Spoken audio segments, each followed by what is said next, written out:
Well, a moment in time could be a second, it could be a nanosecond, it could be a minute, it could be a day, it could be a month, it could be a year, it could be a season in your life, couldn't it? That's what a moment in time for me is.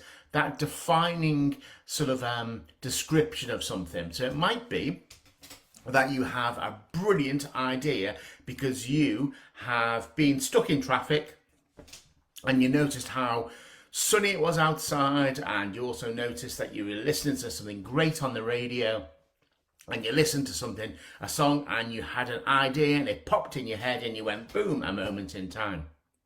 It could be when you're with your family, it could be when you're going to take part in an activity, it could be just when you've been reading a book or a moment in time, or you've just taken some literally time out.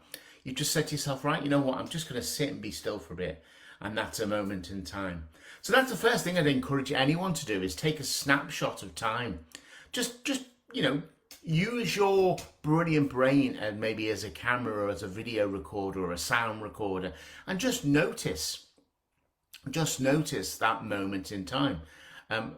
Be aware of what's around you, use all your senses. And I think with a moment in time, people remember moments in time, what definitely they were feeling. And I am absolutely convinced our bodies store feelings just as we store pictures and just as we store sounds and smells. I think we do store feelings. Now, I'm not going to get into the science of this, the neuroscience of this, but sometimes, you have a feeling, don't you? And then it evokes a picture in your head, or a memory, or a sound, or what someone said to you.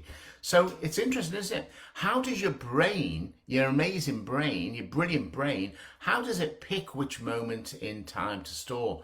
Well, I personally think it picks things that it can associate all the senses to it and all the feelings to it. So maybe if you want to record something in your brain and you want to remember it for a moment in time, is think about where you're feeling. And I do mean, where is it in your heart? Is it in your head? Is it in your gut? Where is it in your body that you're feeling? And store that memory, that moment in time. Something to think about. So that's number one, using sort of your body as a sponge to remember moments in time. What about when people try and create moments in time for you, or moments for you? Now, I'm well aware that the amazing internet, and isn't the internet amazing, superb? But I'm well aware that the internet tries to throw you information all the time, and it tries to take your moments away from you. Think about that. So when you're on Facebook, and you might be watching this on Facebook or on YouTube or wherever you're watching this, you might see suggestions. You might even see suggestions about things you've talked about when your phone's been around. Think about that one. Think about your phone, your device that you use, your computer, your iPad, your pad, your Google, whatever you use. Think about that as about taking little moments of your time. So what I've started to do, I've started to stop my devices stealing my moments in time. So I'm into unsubscribing at the moment.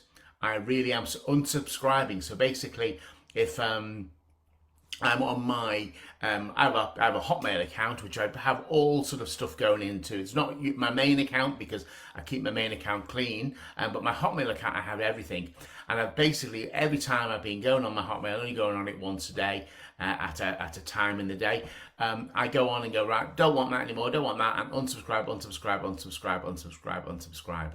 And I don't let FOMO, fear of missing out, kick in. So, have you heard about FOMO? When basically you fear that you're going to miss out on something, so you keep something. So you might want to keep that email and think, well, that was useful 5 years ago, and they sent me a coupon and it was really great, and I got 10% off my my meal in the pub or whatever. But since then they've just been bombarding you with silliness. So all I'm doing now is just going unsubscribe, unsubscribe. But you know what? I might subscribe again in the future, but that'll be my choice. Also in my my YouTube and also accounts, and also my Facebook, I've been clicking off videos. I've been doing minus, so I don't see the things that are there, because they're taking my moments in time. So number 2 is think about who is taking your moments in time. Number 3 is about taking a moment, just taking a moment. Now, that was something I talked about at the start, but do you plan taking a moment into your time? Do you just say, oh, I'm going to have a moment to myself? And what does that mean? That can mean just sitting, it could be breathing, it could be listening to your favourite song, it could be dancing in the kitchen, it could be playing with the kids, it could be doing a jigsaw, doing a Lego, it could be doing a crossword puzzle, do some knitting, some crocheting, whatever you're into. Make sure you take a moment of time and making sure you design that moment of time. Number four, I always do 5, don't I? Number 4 is about giving people moments of your time. One of the best gifts in the world. You can do money, you can do presents, you can give people book tokens or whatever you want to give people. But I think one of the best gifts that you can ever give to someone is a moment of your time. Just asking someone, how are you doing? Asking somebody, you know, how they're doing, and have a little chat. I had a great chat with somebody the other day, somebody a lot senior than me, and we were talking about the King's coronation, and they were telling me about the Queen's coronation and also the abdication, and it was just fascinating their personal view, their little snapshots they'd stored in their memory, their little moments in time they had stored in their head. And it was just fascinating just by asking, how are you? And I was with some people who were in a care home situation, and I was asking people about some questions, and we were just having a chat, and all this rich and lovely information came out about and how they felt at the time and how they're going to feel in the future. So that was giving my time to somebody, and them graciously giving me their time to talk about their experiences. That was just momentum. Momentum. I didn't mean momentum. Marvelous. I meant that was marvelous. I'm just doing some work on momentum at the moment. That's why the word momentum is stuck in my head.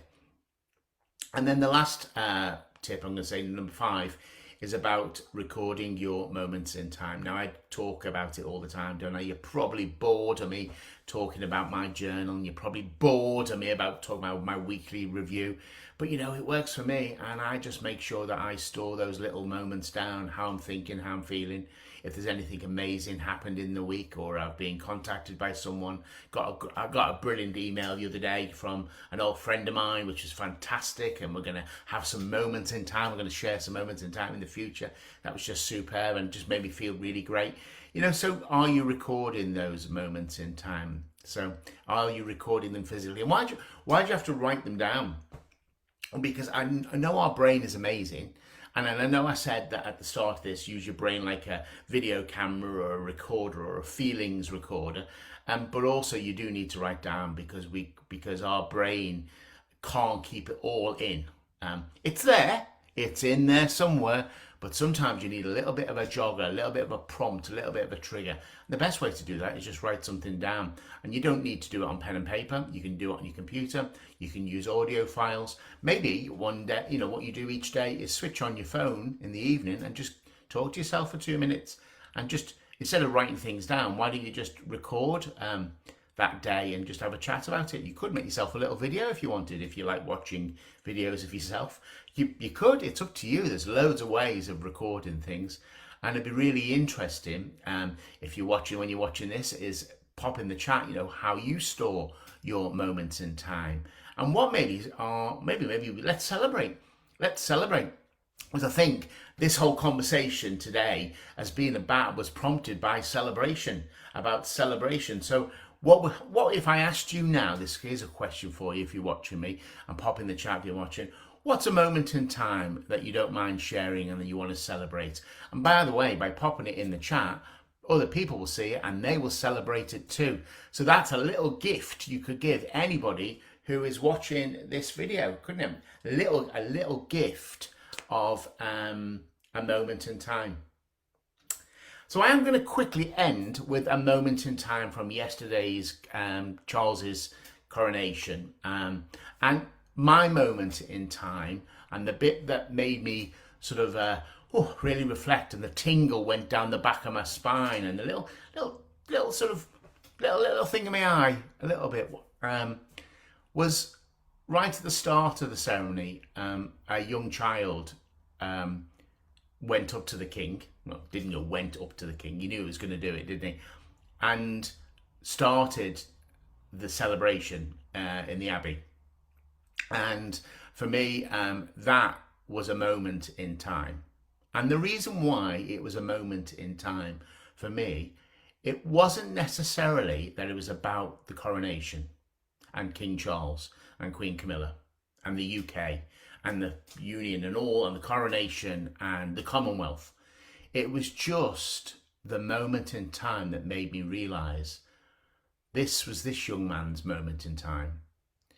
He will remember that for the rest of his life, and so will his parents and his significant others and the people in his family and his circle. But that moment in time just reminded me was that young people and children are the start of everything. You know, they're the people that we give this wonderful world, well, not give, we share this wonderful world with, but we are creating their future. And it just struck me just in that moment of time. It made me really think about, you know, what I like to do, what my goals and what my purpose is, what I think I contribute to the world. But it just struck me as a moment in time that I probably won't forget. And I'll probably remember the whole thing now around that one little snippet at a time. But it just struck me, it was a real moment for me. And that was stored in my memory banks. And you can see, can't you, in what I'm saying, all the feeling that's associated to that.